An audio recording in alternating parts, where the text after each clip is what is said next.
Hello, family. Today is the fourth video on our continuation of reading the 2025 Mandate for Leadership.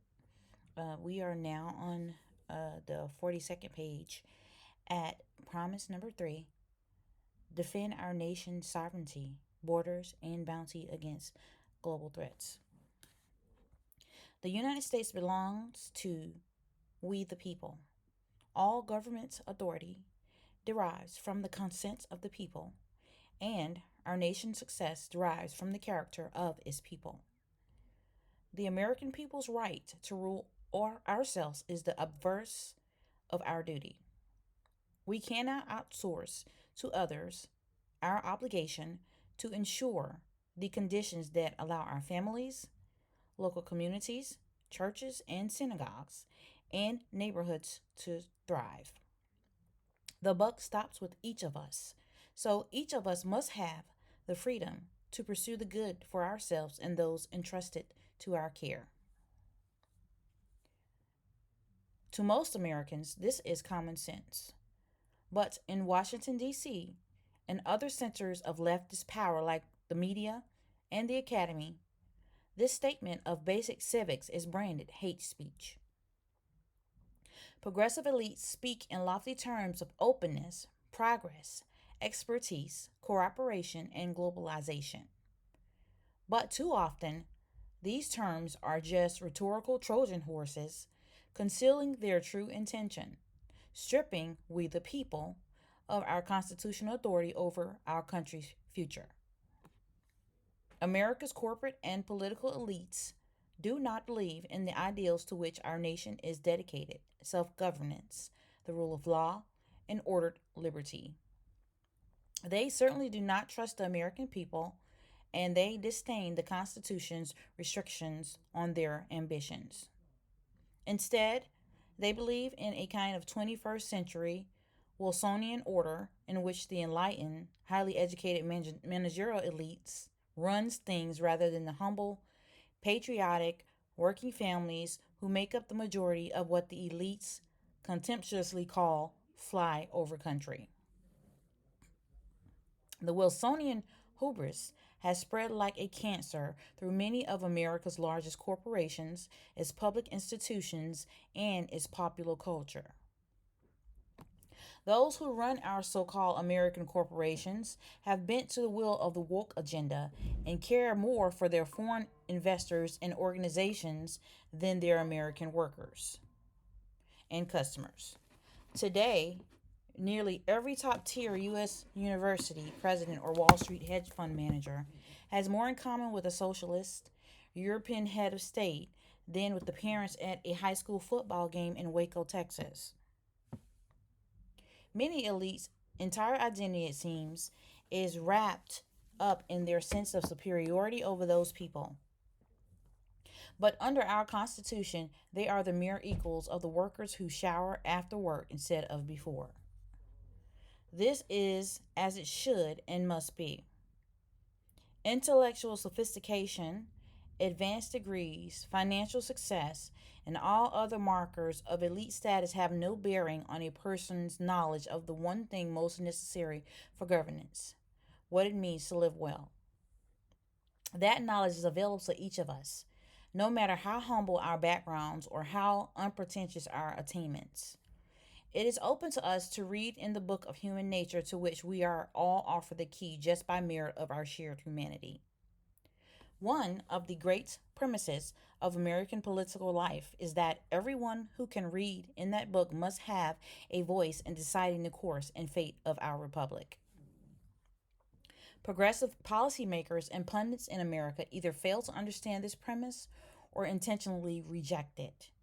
They enthusiastically support supranational organizations like the United Nations and European Union, which are run and staffed almost entirely by people who share their values and are mostly insulated from the influence of national elections. That's why they are eager for America to sign international treaties on everything from pharmaceutical patents to climate change to the rights of the child, and why those treaties invariably endorse policies that could never pass through the U.S. Congress. Like the progressive Woodrow Wilson a century ago, the woke left today seeks a world bound by global treaties they write, in which they exercise dictatorial powers over all nations without being subject to democratic accountability. That's why today's progressive left so cavalierly supports open borders despite the lawless humanitarian crisis their policy created along America's southern border. They seek to purge the very concept of the nation state from the American ethos. Excuse that. No matter how much crime increases, our resources drop for schools and hospitals or wages decrease for the working class. Open borders activism is a classic example of what the German theologian Dietrich Bonhoeffer called cheap grace, publicly promoting one's own virtue without risking any personal inconvenience. Indeed, the only direct impact of open borders on pro open border elites is that the constant flow of illegal immigration suppresses the wages of their housekeepers, landscapers, and busboys. Cheap grace aptly describes the left's love affair with environmental extremism. Those who suffer most from the policies environmentalism would have us enact are the aged, poor, and vulnerable. It is not a political cause, but a pseudo religion meant to baptize liberals' ruthless pursuit of absolute power in the holy water of environmental virtue. At its very heart, environmentalism extremism is decidedly anti human. Stewardship and conservation are supplanted by population control and economic regression. Environmental ideologies would ban the fuels that run almost all of the world's cars, planes, factories, farms, and electricity grids. Abandoning confidence in human resilience and creativity in responding to the challenges of the future would raise impediments to the most meaningful human activities. They would stand human affairs on their head, regarding human activity itself as fundamentally a threat to be sacrificed to the God of nature. The same goals are the heart of elite support for economic globalization. For 30 years, America's political, economic, and cultural leaders embraced and enriched Communist China and its genocidal Communist Party while hollowing out America's industrial base. What may have started out with good intentions has now been made clear. Unfettered trade with China has been a catastrophe. It has made a handful of American corporations enormously profitable while twisting their business incentive away from the American people's needs. For a generation, politicians of both parties promised that engagement with Beijing will grow our economy while injecting American values into China. The opposite has happened.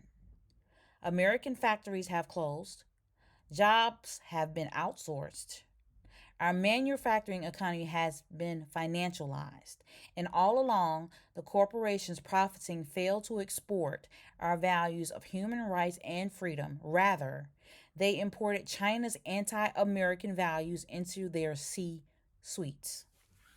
Even before the rise of big tech, Wall Street ignored China's serial theft of American intellectual property.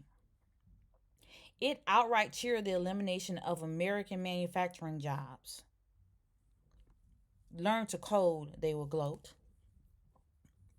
These were just the price of progress. Engagement was at every step Beijing's project, not America's. The Chinese Communist Party dictated terms, only to break them whenever it suited them. They stole our technology, spied on our people, and threatened our allies, all with trillions of dollars of wealth and military power financed by their access to our market. Then came the rise of big tech, which is now less a contributor to the U.S. economy than it is a tool of China's government. In exchange for cheap labor and regulatory special treatment from Beijing, America's largest technology firms funnel data about Americans to the CCP. They hand over sensitive intellectual property with military and intelligence applications to keep the money rolling in. They let Beijing censor Chinese users on their platforms. They let the CCP set their corporate policies about mobile apps. And they run interference for our rival political priorities in Washington. One side of big tech companies' business model is old fashioned American competitiveness and world changing technological innovation. But increasingly, that side of these businesses is overshadowed by their role as operatives in the lucrative employ of America's most dangerous international enemy. If you want to understand the danger posed by collaboration between big tech and the CCP, look no further than TikTok. The highly addictive video app, used by 80 million Americans every month and overwhelmingly popular among teenage girls, is in effect a tool of Chinese espionage. The ties between TikTok and the Chinese government are not loose, and they are not coincidental. The same can be observed of many U.S. colleges and universities. Through the CCP's Confucius Institutes, Beijing has been just as successful at compromising and co opting our higher education system as they have at compromising and co opting corporate America. A casual reader might take the last few paragraphs as surveying a broad array of challenges facing the American people and the next conservative president: supranational policymaking, border security, globalization, engagement with China, manufacturing, big tech, and Beijing compromised colleges. But these really are not many issues, but two.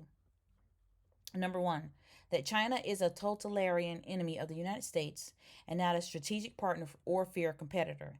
And number two, that America's elites have betrayed the American people.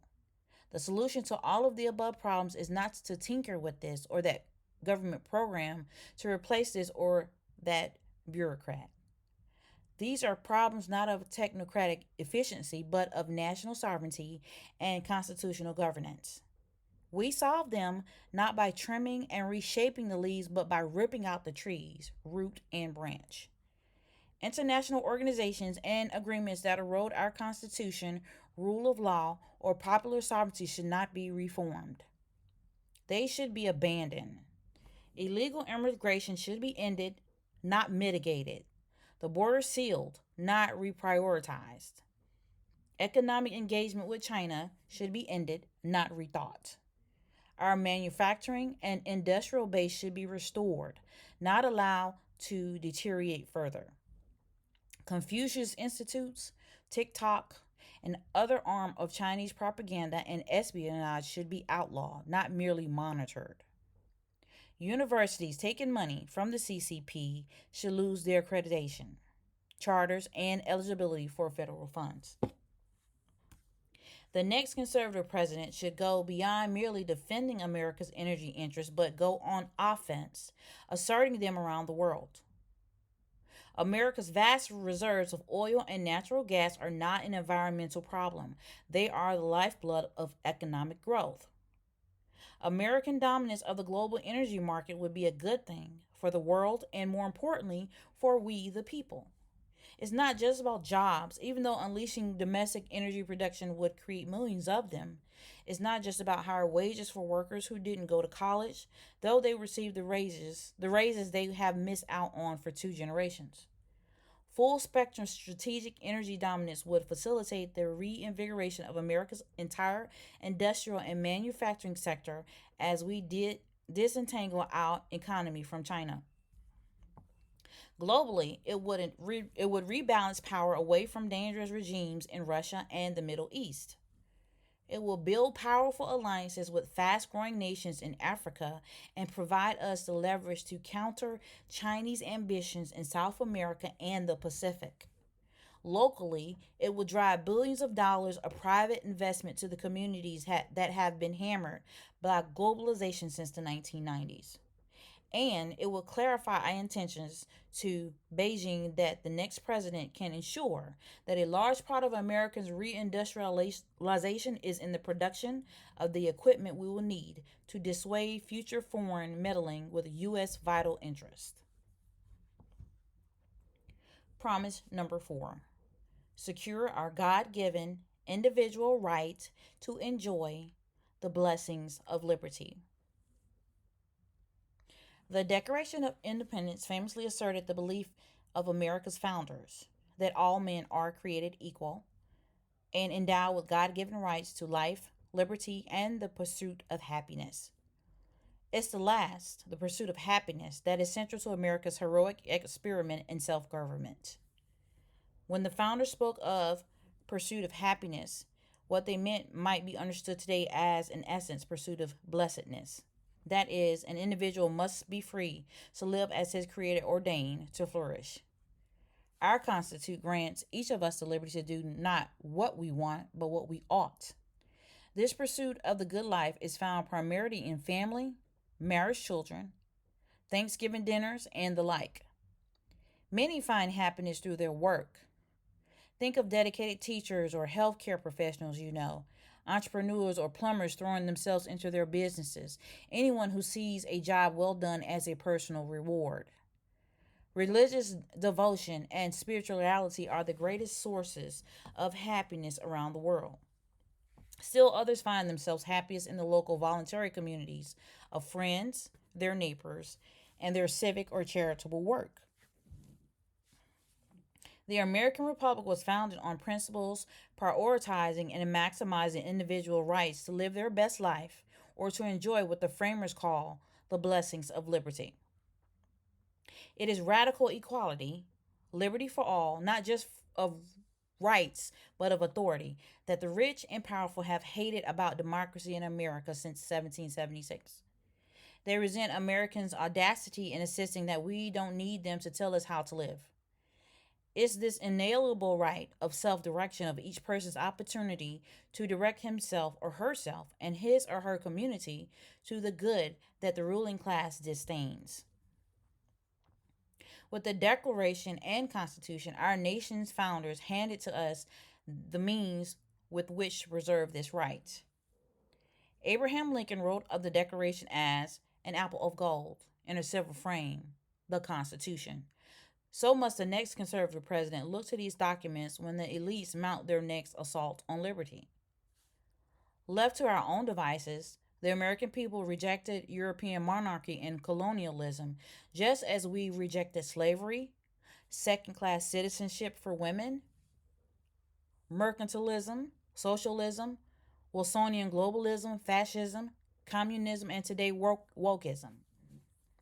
To the left, these assertions of patriotic self assurance are just so many signs of our moral depravity and intellectual inferiority, proof that, in fact, we need a ruling elite making decisions for us. But the next conservative president should be proud, not ashamed of America's unique culture of social equality and ordered liberty. After all, the countries where Marxist elites have won political and economic power are all weaker, poorer, and less free for it. The United States remains the most innovative and upwardly mobile society in the world. Government should stop trying to substitute its own preferences for those of the people. And the next conservative president should champion the dynamic genius of free enterprise against the grim miseries of elite directed socialism. The promise of socialism, communism, Marxism, progressivism, fascism, whatever name it chooses, is simple. Government control of the economy can ensure equal outcomes for all people. The problem is that it has never done so. There is no such thing as the government. There are just people who work for the government and wield its power and who, at almost every opportunity, will it to serve themselves first and everyone else a distant second. This is not a failing of one nation or socialist party, but inherent in human nature. Nighttime satellite images of the Korean peninsula famously showed the free market South lit up, with homes, businesses, and cities electrified from coast to coast. By contrast, communist North Korea is almost completely dark, except for the small dot of the capital city, Pyongyang, where a psychotic dictator and his cronies live. The same phenomenon is on display in the infuriating fact that four of the six richest counties in the United States are suburbs of Washington, D.C., a city infamous for the lack of native productive industries. We see the same corruption expressed on an individual level whenever billionaire climate activists who want to outlaw carbon fuel transportation fly to A-list conferences on their private jets, or when COVID-19 shut down politicians like former House Speaker Nancy Pelosi and California Governor Gavin Newsom were caught at their hair salon or dining at fancy restaurants after moralizing about how everyone else must stay at home and forego such luxuries during the pandemic. For socialists, who are almost always well to do, socialism is not a means of equalizing outcomes, but a mean of accumulating power. They never get around to helping anyone else. The Soviet Empire was a social economic failure. North Korea, despite the opulence of its tyrants, is one of the poorest nations in the world. Cuba is so corrupt that its people regularly risk their lives to escape to Florida on rafts. Venezuela was once the richest nation in South America. Today, a decade after Marxist dictator took over, 94% of Venezuelans live in poverty. Even Socialist Senator Bernie Sanders' home state of Vermont was forced to repeal the state's single payer health care system just 3 years after creating it. In every case, socialist elites promised that if only they could direct the economy, everything would be better. Very quickly, everything got worse. In socialist nation after socialist nation, the only way the government could keep its disgruntled people in line was to surveil and terrorize them. By contrast, in countries with a high degree of economic freedom, elites are not in charge because everyone is in charge. People work, build, invest, save, and create according to their own interests and in service to the common good of their fellow citizens. There is a reason why the private economy hews to the maxim the customer is always right. While government bureaucracies are notoriously user unfriendly, just as there's a reason why private charities are cheerful and government welfare systems are not. It's not because grocery store clerks and PCA moms are good and federal bureaucrats are bad. It's because private enterprise, for profit or nonprofit, must cooperate to give, to succeed. So, as American people take back their sovereignty, constitutional authority, respect for their families and communities, they should also take back their right to pursue the good life. The next president should promote pro growth economic policies that spur new jobs and investment, higher wages, and productivity. Yes, that agenda should include overdue tax and regulatory reform, but it should go further and include antitrust enforcement against corporate monopolies.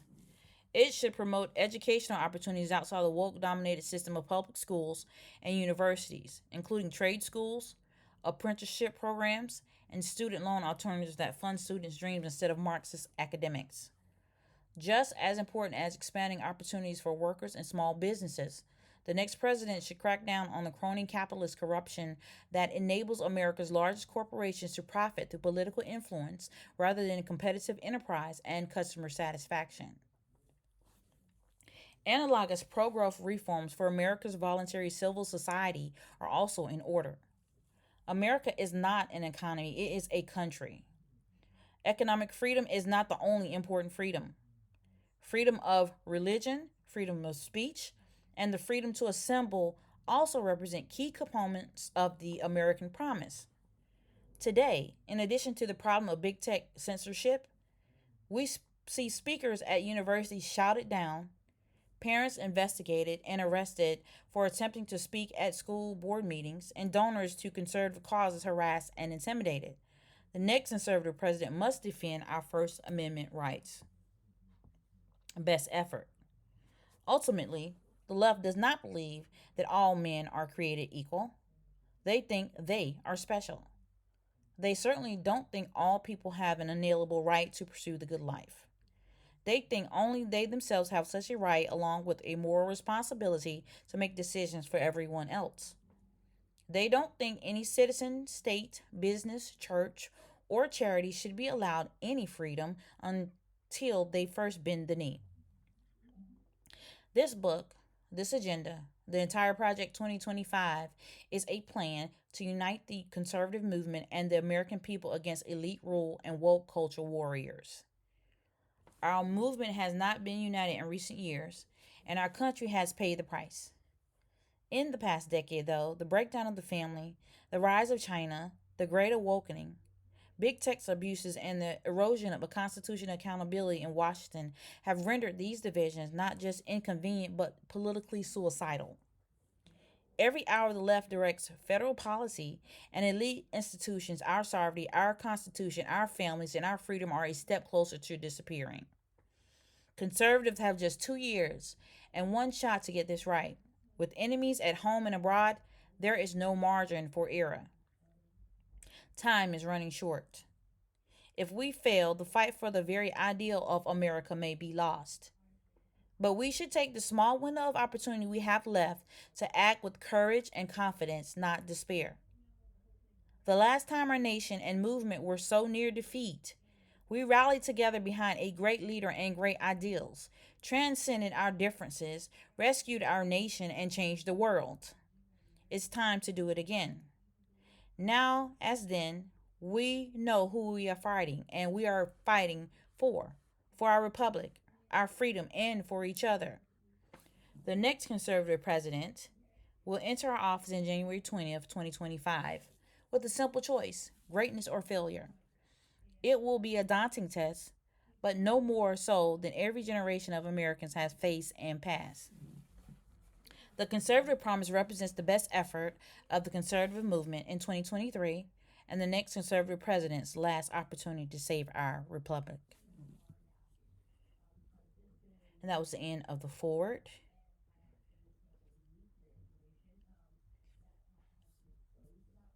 So now we're going into the first section. Section 1, it says taking the reins of government. America's bicentennial, which culminated on July 4th, 1976, was a spirited and unifying celebration of our country, its founding, and its ideals. As we approach our nation's 250th anniversary, we will take place during the next presidency. America is now divided between two opposing forces: woke revolutionaries and those who believe in the ideals of American Revolution. The former believe that America is and always has been systematically racist and that it is not worth celebrating and must be fundamentally transformed largely through a centralized administrative state. The latter believe in America's history and heroes, its principles and promise, and in everyday Americans and the American way of life. They believe in the Constitution and Republican government. Conservatives, the Americanists in this battle, must fight for the soul of America, which is very much at stake. Just 2 years after the death of the last surviving Constitutional Convention delegate, James Madison, Abraham Lincoln warned that the greatest threat to America would come not from without, but from within. This is evident today, whether it must be mask and vaccine mandates, school and business closures, efforts to keep Americans from driving gas cars or using gas stoves, or efforts to defend the police, indoctrinate school children, alter beloved books, abridge free speech, undermine the colorblind ideal, or deny the biological reality that there are only two sexes. The left's steady stream of insanity appears to be never ending. The next administration must stand for the American ideals, American families, and American culture, all things in which, thankfully, most Americans still believe. Highlighting this need, former director of the Office of Management and Budget Russ Vought writes in Chapter 2, the modern conservative president's task is to limit, control, and direct the executive branch on behalf of the American people. At the core of this goal is the work of the White House and the central personnel agencies. Article 2 of the Constitution invests all federal executive power in a president, made accountable to the citizenry through regular elections. Our founders wrote, the executive power shall be vested in a president of the United States of America. Accordingly, Vought writes, it is the president's agenda that should matter to the departments and agencies, not their own. Yet the federal bureaucracy has a mind of its own. Federal employees are often ideologically aligned, not with the majority of the American people, but with one another. posing a profound problem for a Republican government, a government of, by, and for the people. As Donald Devine, Dennis Kirk, and Paul Dans writes in Chapter 3, an autonomous bureaucracy has neither independent constitutional status nor separate moral legitimacy.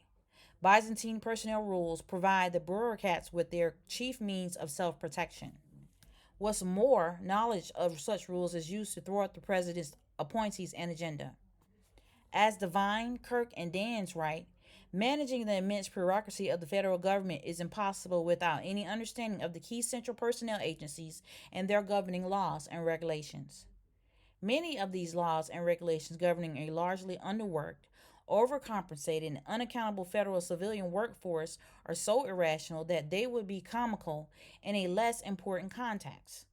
This is true whether it comes to evaluating employees' performances or hiring new employees. Only in the federal government could an applicant in the hiring process be sent to the front of the line because of a history of drug addiction or alcoholism or due to morbid obesity, irritable bowel syndrome, or a psychiatric disorder. The next administration should insist that federal government's hiring evaluation, retention, and compensation practices benefits taxpayers rather than benefiting the lowest rung of the federal workforce. In order to carry out the president's desires, political appointees must given the tools, knowledge, and support to overcome the federal government's obstructionist human resources departments. More fundamentally, the new administration must fill its ranks with political appointees. Devine, Kirk, and Dans observed that the Trump administration appointed fewer political appointees in its first few months in office than any other recent presidency. This left career employees in charge in many places. This can occur even after departments have been fully staffed with political appointees. Vaught writes that the White House Office of Management and Budget (OMB) should establish a reputation as the keeper of commander's intent. Yet, OMB is dominated by career employees who often try to overrule political appointees serving in the various executive departments. Empowering political appointees across the administration is crucial to a president's success. Above all, the president and those who serve under him or her must be committed to the Constitution and the rule of law. This is particularly true of a conservative administration, which knows that the president is there to uphold the Constitution, not the other way around. If a conservative administration does not respect the Constitution, no administration will. In Chapter 1, former Deputy Chief of Staff to the President Rick Dearborn writes that the White House Counsel must take seriously the duty to protect the powers and privileges of the President from encroachments by Congress, the judiciary, and the administrative components of departments and agencies. Equally important, the President must enforce Constitution and laws as written rather than proclaiming new law unilaterally. Presidents should not issue mask or vaccine mandates, arbitrarily transfer student loan debt, or issue monarchical mandates of any sort. Legislators make the laws in a republic, not executives. It is crucial that all three branches of the federal government respect what Madison called the double security to our liberties, the separation of powers among the three branches, and the separation of power between the federal government and its states. This double security has been greatly compromised over the years. Vaught writes that the modern executive branch writes federal policy, enforces that policy, and often adjudicates whether the policy was properly drafted and enforced. He describes this as constitutionally dire and in urgent need of repair, adding, nothing less than the survival of self-governance in America is at stake. When it comes to ensuring that freedom can flourish, nothing is more important than deconstructing the centralized administrative state. Political appointees who are answerable to the president and have decision making authority in the executive branch are key to this essential task. The next administration must not cede such authority to nonpartisan experts who pursue their own ends while engaging in groupthink, insulated from American voters. The following chapters detail how the next administration can be responsive to the American people, not to the entrenched elites. How it can take care that all the laws are faithfully executed, not merely those that the president desires to see executed, and how it can achieve results and not be stymied by an unelected bureaucracy.